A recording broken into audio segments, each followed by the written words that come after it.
Aujourd'hui, beaucoup de Sénégalais achètent de plus en plus les meubles importés, une situation très mal vécue par les menuisiers artisanaux qui affirment que ces meubles importés ont un impact négatif sur leur métier car aujourd'hui, leur chiffre d'affaires tourne au ralenti.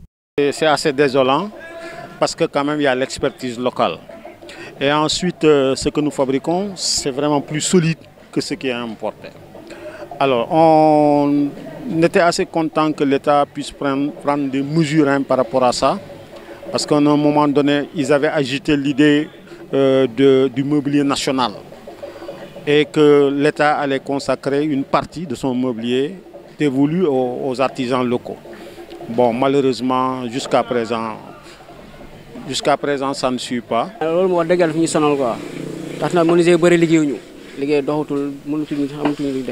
Aujourd'hui, beaucoup de menuisiers n'arrivent pas à gagner leur pain dans ces métiers à cause de ces meubles importés qui ne durent pas trop longtemps. Ensuite, on ne voit même pas de bois car les agents des eaux et forêts nous persécutent tout le temps.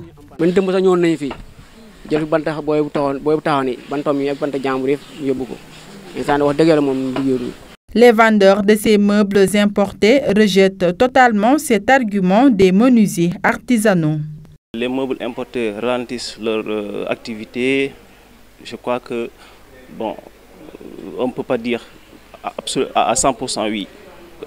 On peut dire que peut-être c'est l'importation, la finesse peut-être du produit importé n'est pas la même avec celle du produit local. Bon, peut-être l'accès au bois n'est pas du tout facile. Donc ça peut leur poser un problème. La plupart de ces menuisiers artisanaux invitent l'État du Sénégal à réglementer davantage le marché local pour qu'ils puissent exercer pleinement leur métier.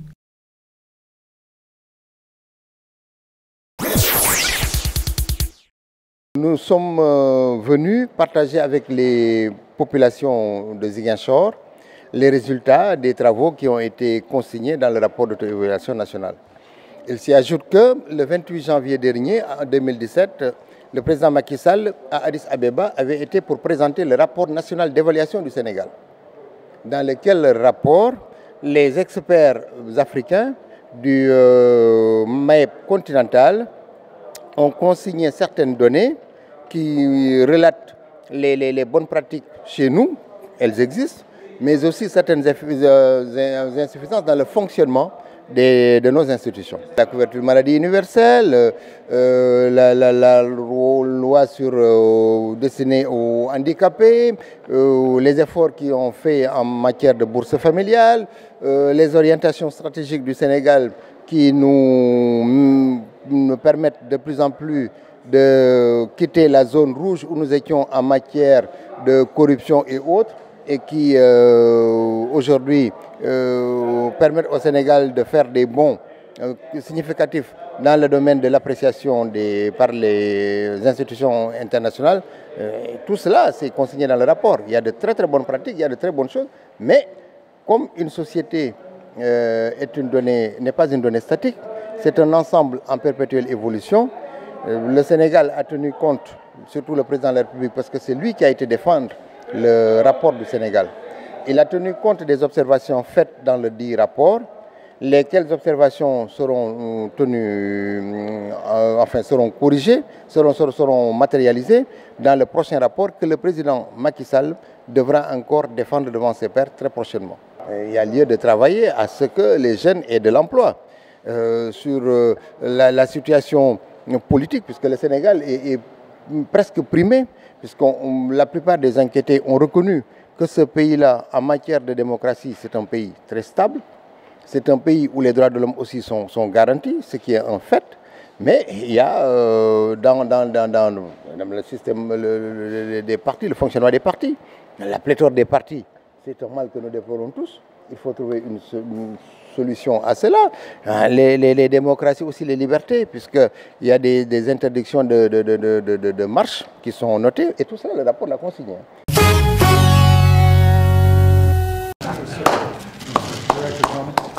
Donald Trump limoge le directeur du FBI, James Comey. La Maison-Blanche l'a annoncé hier par courrier à l'intéressé. Dans cette lettre, l'administration Trump estime que James Comey n'est plus apte à diriger le Bureau fédéral d'investigation. Un message lapidaire adressé à celui qui dirigeait jusqu'ici l'enquête sur les liens éventuels entre l'équipe de campagne du président et la Russie. Mais officiellement, c'est pour la façon dont il a géré le dossier des emails controversés d'Hillary Clinton que James Comey a été licencié. Réaction du chef de l'opposition démocrate au Sénat. Si l'administration avait des objections sur la façon dont le directeur Comey gérait le dossier Clinton, ils ont eu ces objections à la minute où le président a été investi, dit-il. Mais ils ne l'ont pas limogé. Pourquoi le faire aujourd'hui ? Nous savons que le FBI enquête sur une éventuelle collusion entre la campagne de Trump et les Russes. Les tentatives présumées d'ingérence de Moscou dans le processus électoral américain font l'objet de plusieurs investigations de la part du FBI, mais aussi de l'Agence de surveillance des communications NSA et d'une commission sénatoriale.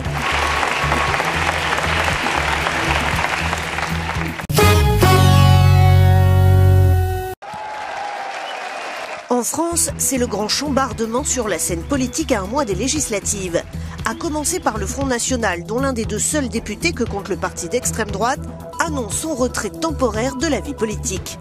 Dans un courrier adressé au Dauphiné libéré, Marion Maréchal-Le Pen affirme vouloir retourner dans le privé, alors même que sa tante Marine se lance dans une difficile campagne électorale. À gauche, la situation est tout aussi tendue, à l'instar de Manuel Valls. Plusieurs socialistes ont fait part de leur disponibilité pour le prochain gouvernement d'Emmanuel Macron. Ce parti socialiste est mort, il est derrière nous. Pas son histoire et ses valeurs, mais il doit se dépasser. Le premier secrétaire du PS, Jean-Christophe Cambadélis, préfère lui évoquer une éventuelle collaboration avec le vainqueur de l'élection. Nous ne pensons pas qu'on lutte contre la fragmentation qui est à l'œuvre dans notre pays avec une seule formation politique. Pensons que la modernité, la capacité à se dépasser, c'est de réfléchir et de travailler à des rassemblements. Le président dévoilera le nom de son Premier ministre dimanche ou lundi, un choix crucial censé symboliser l'ouverture sur laquelle il a fait campagne.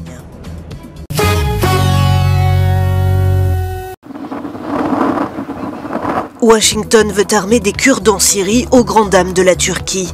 Le Pentagone a choisi de soutenir la coalition arabo-kurde du FDS, les forces démocratiques syriennes, dont les milices kurdes YPG sont le fer de lance. L'objectif de l'administration Trump est de permettre au FDS de prendre le contrôle de Raqqa, bastion de l'État islamique. Le porte-parole de la Maison-Blanche, Sean Spicer. Nous sommes conscients de l'inquiétude de notre partenaire. Nous voulons rassurer le peuple et le gouvernement de Turquie. Les États-Unis s'engagent à réduire les risques et à protéger notre allié de l'OTAN. Les États-Unis continuent à privilégier un soutien aux Arabes du FDS. Le problème, c'est qu'Ankara considère cette milice kurde comme un ennemi dont elle bombarde les positions en Syrie. La Turquie n'en reste pas moins un pays membre de l'OTAN. Son président, Recep Tayyip Erdogan, est un allié stratégique que les États-Unis avaient jusqu'ici toujours évité de froisser.